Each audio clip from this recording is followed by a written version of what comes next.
Chapter 3. My Advent on Mars. I opened my eyes upon a strange and weird landscape. I knew that I was on Mars. Not once did I question either my sanity or my wakefulness. I was not asleep. No need for pinching here. My inner consciousness told me as plainly that I was upon Mars as your conscious mind tells you that you were upon Earth. You do not question the fact, neither did I. I found myself lying prone upon a bed of yellowish, moss-like vegetation which stretched around me in all directions for interminable miles. I seemed to be lying in a deep, circular basin, along the outer verge of which I could distinguish the irregularities of low hills. It was midday. The sun was shining full upon me, and the heat of it was rather intense upon my naked body, yet no greater than would have been true under similar conditions on an Arizona desert. Here and there were slight outcroppings of quartz-bearing rock, which glistened in the sunlight, and a little to my left, perhaps 100 yards, appeared a low, walled enclosure about 4 feet in height. No water, and no other vegetation than the moss was in evidence, and as I was somewhat thirsty, I determined to do a little exploring. Springing to my feet, I received my first Martian surprise, for the effort, which on Earth would have brought me standing upright, carried me into the Martian air to the height of about 3 yards. I alighted softly upon the ground, however, without appreciable shock or jar. Now commenced a series of evolutions which even then seemed ludicrous in the extreme. I found that I must learn to walk all over again, as the muscular exertion which carried me easily and safely upon Earth played strange antics with me on Mars. Instead of progressing in a sane and dignified manner, my attempts to walk resulted in a variety of hops, which took me clear of the ground a couple of feet at each step, and landed me sprawling upon my face or back at the end of each second or third hop. My muscles, perfectly attuned and accustomed to the force of gravity on Earth, played the mischief with me in attempting for the first time to cope with the lesser gravitation and lower air pressure on Mars. I was determined, however, to explore the low structure which was the only evidence of habitation in sight, and so I hit upon the unique plan of reverting to the first principles in locomotion, creeping. I did fairly well at this, and in a few moments had reached the low, encircling wall of the enclosure. There appeared to be no doors or windows upon the side nearest me, but as the wall was but about 4 feet high, I cautiously gained my feet and peered over the top upon the strangest sight it had ever been given me to see. The roof of the enclosure was of solid glass, about 4 or 5 inches in thickness, and beneath this were several hundred large eggs, perfectly round and snowy white. The eggs were nearly uniform in size, being about 2½ feet in diameter. 4 or 5 had already hatched, and the grotesque caricatures which sat blinking in the sunlight were enough to cause me to doubt my sanity. They seemed mostly head, with little scrawny bodies, long necks, and 6 legs. Or, as I afterward learned, 2 legs and 2 arms, with an intermediary pair of limbs, which could be used at will either as arms or legs. Their eyes were set at the extreme sides of their heads, a trifle above the center, and protruded in such a manner that they could be directed either forward or back, and also independently of each other, thus permitting this queer animal to look in any direction, or in 2 directions at once, without the necessity of turning the head. The ears, which were slightly above the eyes and closer together, were small, cup-shaped antennae, protruding not more than an inch on these young specimens. Their noses were but longitudinal slits in the center of their faces, midway between their mouths and ears. There was no hair on their bodies, which were of a very light yellowish-green color.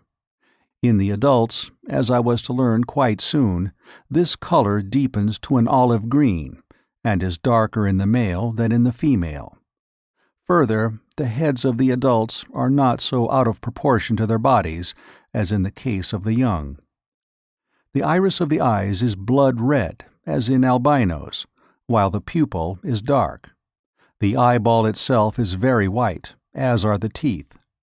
These latter add a most ferocious appearance to an otherwise fearsome and terrible countenance, as the lower tusks curve upward to sharp points, which end about where the eyes of earthly human beings are located. The whiteness of the teeth is not that of ivory, but of the snowiest and most gleaming of china. Against the dark background of their olive skins, their tusks stand out in a most striking manner, making these weapons present a singularly formidable appearance. Most of these details I noted later, for I was given but little time to speculate on the wonders of my new discovery. I had seen that the eggs were in the process of hatching, and as I stood watching the hideous little monsters break from their shells, I failed to notice the approach of a score of full-grown Martians from behind me. Coming as they did over the soft and soundless moss which covers practically the entire surface of Mars, with the exception of the frozen areas at the poles and the scattered cultivated districts, they might have captured me easily, but their intentions were far more sinister. It was the rattling of the accoutrements of the foremost warrior which warned me. On such a little thing my life hung that I often marvel that I escaped so easily.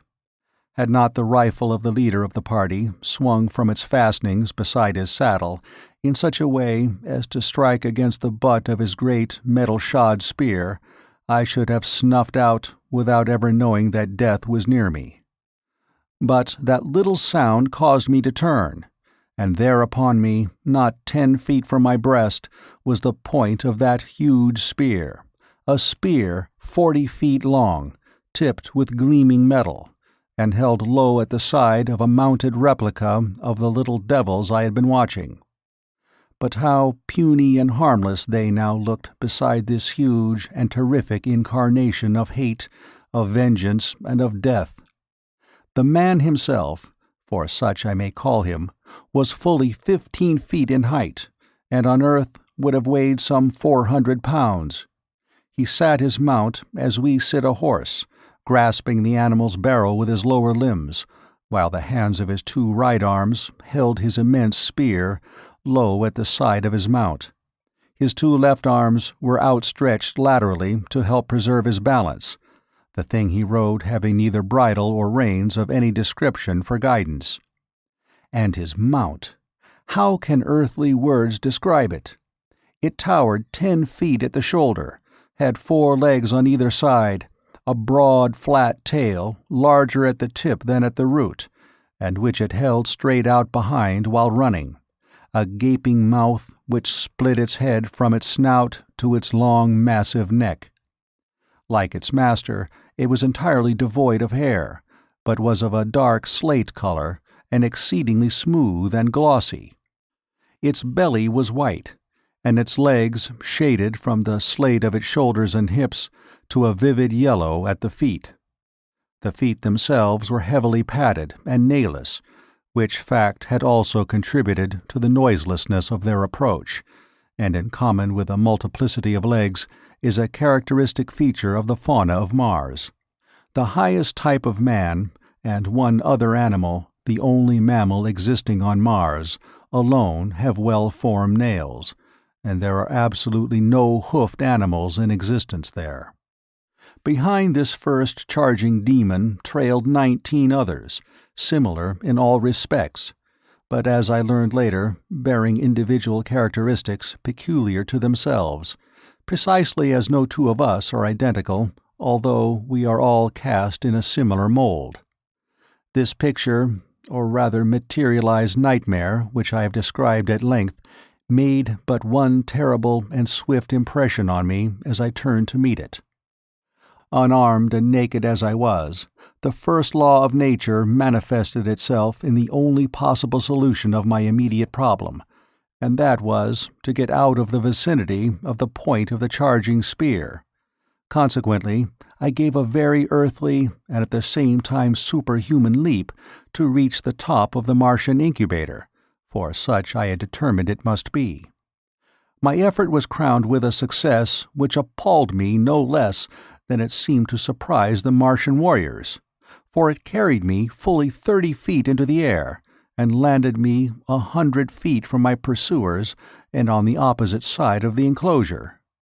I alighted upon the soft moss easily and without mishap, and turning, saw my enemies lined up along the further wall.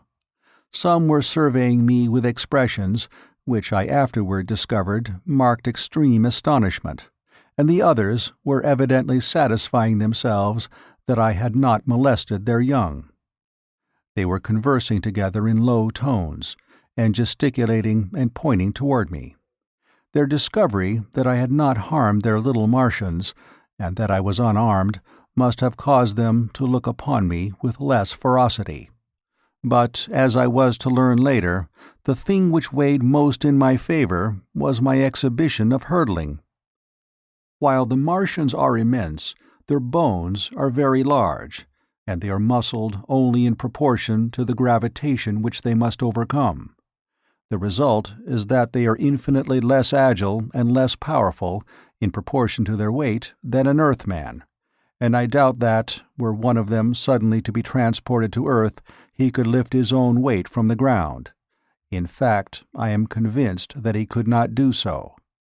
My feat, then, was as marvelous upon Mars as it would have been upon Earth, and from desiring to annihilate me, they suddenly looked upon me as a wonderful discovery, to be captured and exhibited among their fellows. The respite my unexpected agility had given me permitted me to formulate plans for the immediate future, and to note more closely the appearance of the warriors, for I could not dissociate these people in my mind from those other warriors who only the day before had been pursuing me. I noted that each was armed with several other weapons in addition to the huge spear which I have described. The weapon which caused me to decide against an attempt of escape by flight was what was evidently a rifle of some description, and which I felt, for some reason, they were peculiarly efficient in handling. These rifles were of a white metal stocked with wood, which I learned later was a very light and intensely hard growth much prized upon Mars, and entirely unknown to us denizens of Earth. The metal of the barrel is an alloy composed principally of aluminum and steel, which they have learned to temper to a hardness far exceeding that of the steel with which we are familiar. The weight of these rifles is comparatively little, and with the small caliber, explosive radium projectiles which they use, and the great length of the barrel, they are deadly in the extreme and at ranges which would be unthinkable on Earth. The theoretical effective radius of this rifle is 300 miles, but the best they can do in actual service, when equipped with their wireless finders and sighters, is but a trifle over 200 miles. This is quite far enough to imbue me with great respect for the Martian firearm, and some telepathic force must have warned me against an attempt to escape in broad daylight from under the muzzles of 20 of these death-dealing machines. The Martians, after conversing for a short time, turned and rode away in the direction from which they had come, leaving one of their number alone by the enclosure. When they had covered perhaps 200 yards, they halted, and turning their mounts toward us, sat watching the warrior by the enclosure. He was the one whose spear had so nearly transfixed me, and was evidently the leader of the band, as I had noted that they seemed to have moved to their present position at his direction. When his force had come to a halt, he dismounted, threw down his spear and small arms, and came around the end of the incubator toward me, entirely unarmed and as naked as I, except for the ornaments strapped upon his head, limbs, and breast. When he was within about 50 feet of me, he unclasped an enormous metal armlet, and, holding it toward me in the open palm of his hand, addressed me in a clear, resonant voice, but in a language, it is needless to say, I could not understand. He then stopped, as though waiting for my reply, pricking up his antennae-like ears and cocking his strange-looking eyes still further toward me. As the silence became painful, I concluded to hazard a little conversation on my own part, as I had guessed that he was making overtures of peace. The throwing down of his weapons and the withdrawing of his troop before his advance toward me would have signified a peaceful mission anywhere on Earth. So why not, then, on Mars? Placing my hand over my heart, I bowed low to the Martian and explained to him that while I did not understand his language, his actions spoke for the peace and friendship that at the present moment were most dear to my heart. Of course, I might have been a babbling brook for all the intelligence my speech carried to him, but he understood the action with which I immediately followed my words. Stretching my hand toward him, I advanced and took the armlet from his open palm, clasping it about my arm above the elbow, smiled at him, and stood waiting. His wide mouth spread into an answering smile, and, locking one of his intermediary arms in mine, we turned and walked back toward his mount. At the same time, he motioned his followers to advance. They started toward us on a wild run, but were checked by a signal from him. Evidently, he feared that were I to be really frightened again, I might jump entirely out of the landscape. He exchanged a few words with his men, motioned to me that I would ride behind one of them, and then mounted his own animal. The fellow designated reached down 2 or 3 hands and lifted me up behind him on the glossy back of his mount, where I hung on as best I could by the belts and straps which held the Martian's weapons and ornaments. The entire cavalcade then turned and galloped away toward the range of hills in the distance. Chapter 4. A Prisoner. We had gone perhaps 10 miles when the ground began to rise very rapidly. We were, as I was later to learn, nearing the edge of one of Mars' long-dead seas, in the bottom of which my encounter with the Martians had taken place. In a short time we gained the foot of the mountains, and after traversing a narrow gorge came to an open valley, at the far extremity of which was a low tableland upon which I beheld an enormous city. Toward this we galloped, entering it by what appeared to be a ruined roadway leading out from the city, but only to the edge of the tableland, where it ended abruptly in a flight of broad steps. Upon closer observation, I saw as we passed them that the buildings were deserted, and while not greatly decayed, had the appearance of not having been tenanted for years, possibly for ages. Toward the center of the city was a large plaza, and upon this and in the buildings immediately surrounding it were camped some 900 or 1,000 creatures of the same breed as my captors, for such I now considered them despite the suave manner in which I had been trapped. With the exception of their ornaments, all were naked. The women varied in appearance but little from the men, except that their tusks were much larger in proportion to their height, in some instances curving nearly to their high-set ears. Their bodies were smaller and lighter in color, and their fingers and toes bore the rudiments of nails, which were entirely lacking among the males. The adult females ranged in height from 10 to 12 feet. The children were light in color, even lighter than the women, and all looked precisely alike to me, except that some were taller than others, older, I presumed. I saw no signs of extreme age among them, nor is there any appreciable difference in their appearance from the age of maturity, about 40, until, at about the age of 1,000 years, they go voluntarily upon their last strange pilgrimage down the river Is, which leads no living Martian knows whither, and from whose bosom no Martian has ever returned, or would be allowed to live did he return after once embarking upon its cold, dark waters. Only about 1 Martian in 1,000 dies of sickness or disease, and possibly about 20 take the voluntary pilgrimage. The other 979 die violent deaths, in duels, in hunting, in aviation, and in war. But perhaps by far the greatest death loss comes during the age of childhood, when the vast numbers of little Martians fall victims to the great white apes of Mars. The average life expectancy of a Martian after the age of maturity is about 300 years, but would be nearer the 1,000 mark were it not for the various means leading to violent death.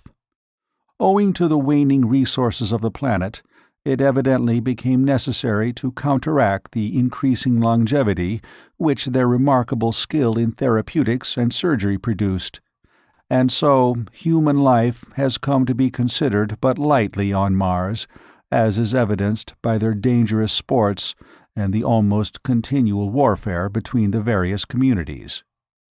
There are other and natural causes tending toward a diminution of population, but nothing contributes so greatly to this end as the fact that no male or female Martian is ever voluntarily without a weapon of destruction. As we neared the plaza and my presence was discovered, we were immediately surrounded by hundreds of the creatures, who seemed anxious to pluck me from my seat behind my guard. A word from the leader of the party stilled their clamor, and we proceeded at a trot across the plaza to the entrance of as magnificent an edifice as mortal eye has rested upon. The building was low, but covered an enormous area. It was constructed of gleaming white marble inlaid with gold and brilliant stones, which sparkled and scintillated in the sunlight. The main entrance was some 100 feet in width, and projected from the building proper to form a huge canopy above the entrance hall. There was no stairway, but a gentle incline to the first floor of the building opened into an enormous chamber circled by galleries. On the floor of this chamber, which was dotted with highly carved wooden desks and chairs, were assembled about 40 or 50 male Martians around the steps of a rostrum. On the platform proper squatted an enormous warrior, heavily loaded with metal ornaments, gay-colored feathers, and beautifully wrought leather trappings ingeniously set with precious stones. From his shoulders depended a short cape of white fur lined with brilliant scarlet silk. What struck me as most remarkable about this assemblage and the hall in which they were congregated was the fact that the creatures were entirely out of proportion to the desks, chairs, and other furnishings, these being of a size adapted to human beings such as I, whereas the great bulks of the Martians could scarcely have squeezed into the chairs, nor was there room beneath the desks for their long legs. Evidently, then, there were other denizens on Mars than the wild and grotesque creatures into whose hands I had fallen. But the evidences of extreme antiquity which showed all around me indicated that these buildings might have belonged to some long extinct and forgotten race in the dim antiquity of Mars. Our party had halted at the entrance to the building, and at a sign from the leader I had been lowered to the ground. Again, locking his arm in mine, we had proceeded into the audience chamber. There were few formalities observed in approaching the Martian chieftain. My captor merely strode up to the rostrum, the others making way for him as he advanced. The chieftain rose to his feet and uttered the name of my escort, who in turn halted and repeated the name of the ruler, followed by his title. At the time, this ceremony and the words they uttered meant nothing to me. But later I came to know that this was the customary greeting between green Martians. Had the men been strangers, and therefore unable to exchange names, they would have silently exchanged ornaments, had their missions been peaceful. Otherwise, they would have exchanged shots, or have fought out their introduction with some other of their various weapons. My captor, whose name was Tars Tarkas, was virtually the vice-chieftain of the community, and a man of great ability as a statesman and warrior. He evidently explained briefly the incidents connected with his expedition, including my capture, and when he had concluded, the chieftain addressed me at some length. I replied in our good old English tongue merely to convince him that neither of us could understand the other. But I noticed that when I smiled slightly on concluding, he did likewise.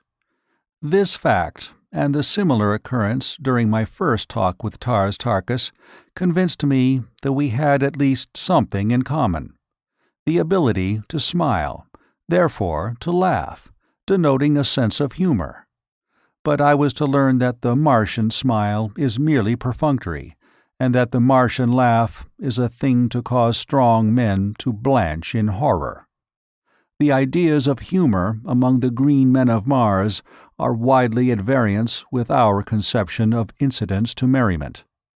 The death agonies of a fellow being are to these strange creatures provocative of the wildest hilarity, while their chief form of commonest amusement is to inflict death on their prisoners of war in various ingenious and horrible ways.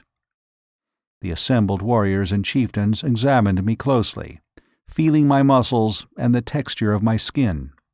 The principal chieftain then evidently signified a desire to see me perform, and motioning me to follow, he started with Tars Tarkas for the open plaza. Now, I had made no attempt to walk, since my first signal failure, except while tightly grasping Tars Tarkas' arm, and so now I went skipping and flitting about among the desks and chairs like some monstrous grasshopper. After bruising myself severely, much to the amusement of the Martians, I again had recourse to creeping, but this did not suit them, and I was roughly jerked to my feet by a towering fellow who had laughed most heartily at my misfortunes.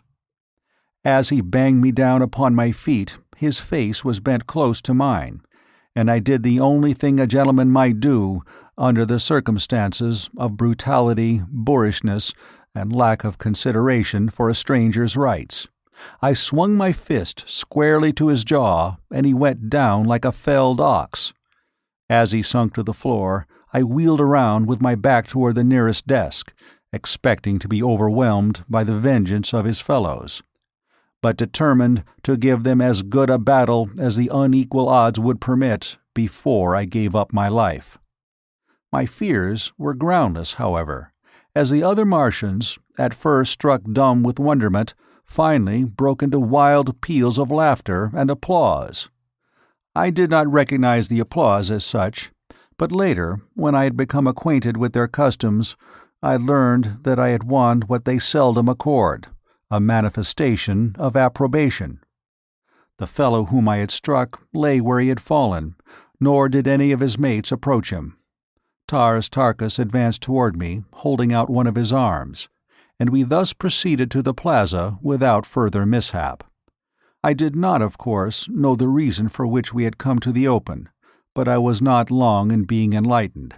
They first repeated the word "sack" a number of times, and then Tars Tarkas made several jumps, repeating the same word before each leap. Then turning to me, he said, "Sack." I saw what they were after, and gathering myself together, I sacked with such marvelous success that I cleared a good 150 feet.